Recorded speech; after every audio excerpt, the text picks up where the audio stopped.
Aloha and good morning. It's Monday morning, January 9th. Thank you guys for your patience. I took a few days off just to hang out with the kids and whatnot. And so I thought I'd get right back into the audio blogs. Let's jump right into one. I have a backlog of questions. I actually have one student that sent me 10 questions, uh, which I truly do appreciate. I have to admit, I do appreciate that. And I think that was his New Year's present to me. So, love it. I'm actually going to jump ahead just because there's one that is seasonal that I thought would be a fun one to tackle right now. And then I'll get to some of the more earlier questions that I've had for a little while here. Okay, so here it is. First of all, thank you very much for your blog. Very powerful. Thank you so much. Yes, you're welcome. I really do appreciate that. And I enjoy doing them, so thank you. Let's see. I have some questions that came to me while I was listening to your posts. The first one, being completely truthful is something that after the aha moment at Huna, I've been very consciously aware of. One of the things, just for those of you that haven't been to my Huna workshops, one of the deeper teachings of aloha is oiaio. And that means to be truthful. That means to be honest. And I always emphasize you need to be honest with yourself and honest with others. Sometimes people confuse honesty with being a jerk. And I don't mean to laugh at that, but I literally have had people go, so if someone's breath stinks, you just say your breath stinks. And the short answer, yes. If you want to be truthful at 100%, and you know what? I had a friend in high school that said a true friend tells you when your breath stinks. A true friend tells you when you have something in your teeth. That's what a true friend is. And that was his motto. And he had never done any huna. I remember him telling me that, and I was thinking, yeah, that is very true. Now, he used that truthfulness as a license to be a jerk. No offense to him. He was my best friend. He would go around and tell people, hey, your breath stinks. And he would tell them in front of everyone.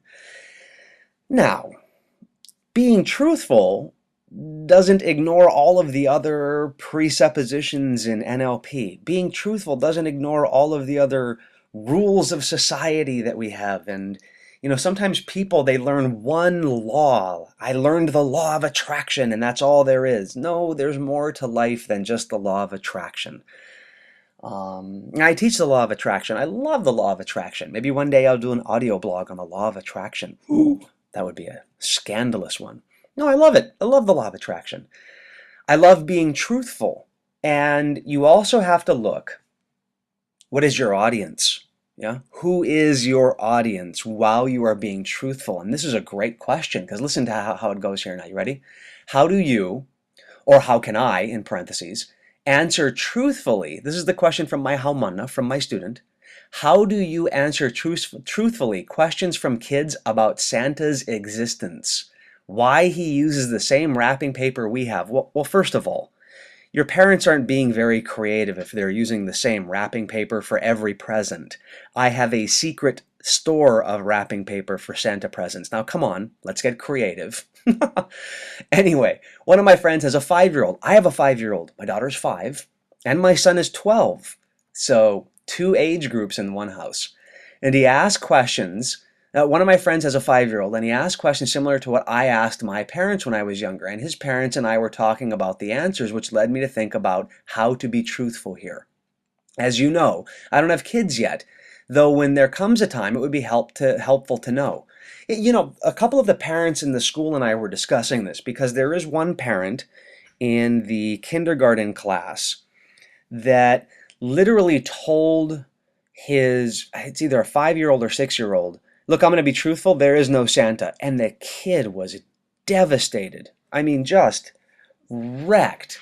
The kid was completely devastated but everyone else in school, there is a Santa, and how can this be? And it was just like this horrific moment for this child. And this kid went around telling all the other kids. So Skylar, my daughter, she comes home and she goes, Daddy, and she was very serious. Is Santa Claus for real? And I paused because I teach truthfulness.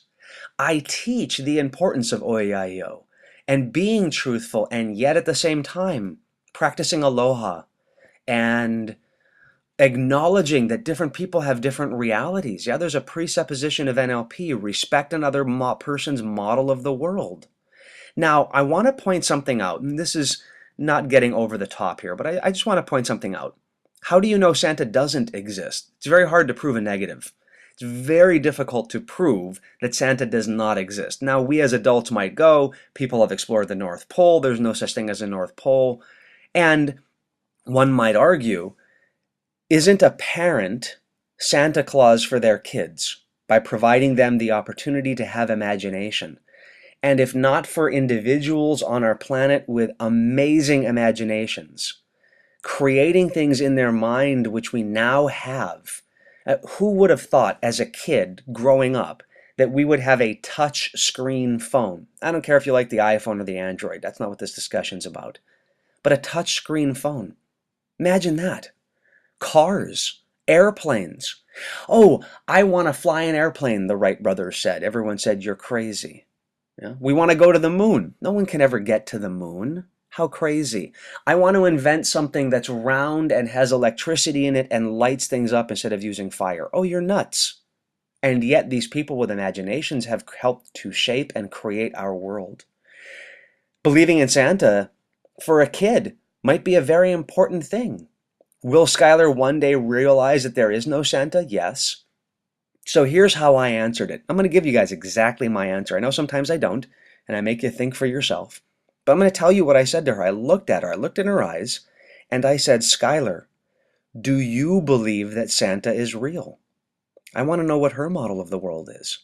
And she looked at me with these big, gigantic eyes, and she said, yes, Daddy, I think Santa is real. Then I looked at her and I said, then Skylar, Santa is real. If you believe Santa is real, then for you, Santa is real. And she didn't hear that linguistic splitting of the hair. I felt like I was truthful because for her, Santa is real. And I want her to have that opportunity to believe that Santa is real and to believe that there is an Easter Bunny and to believe and to cultivate her imagination. Yeah? Now, Ethan's 12. Ethan was sitting there the entire time and he looked at me and he just smiled. And she looked at Ethan and Ethan looked at her and said, Santa's real, Skylar. Santa brings you presents every year. And then he even followed up with, and you look, the wrapping paper is even different than the other ones. Because come on, parents, you got to use different wrapping paper.